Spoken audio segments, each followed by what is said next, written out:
নিশ্চয়ই আপনারা শুনেছেন সুলতান হিন্দ গরিবে নওয়াজ খাজা মঈনুদ্দিন আজমিরি জিনার দরবারে আমরা লক্ষ লক্ষ মুসলিম হিন্দু সবাই যাই। আর গত 14 বছর ধরে আমার দেশের প্রধানমন্ত্রী তিনিও চাদর পাঠাচ্ছে।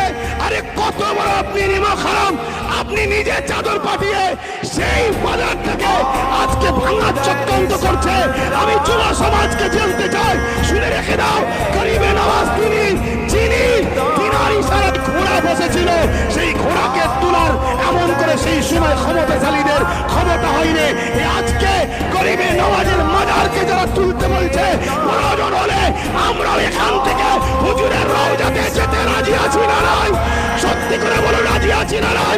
উঠে দাঁড়ান, কারা যেতে পারবেন? উঠে দাঁড়ান, উঠে দাঁড়ান, কারা যেতে পারবেন?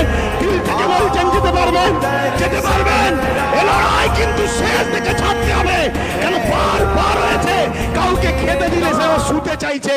অতএব এই জায়গা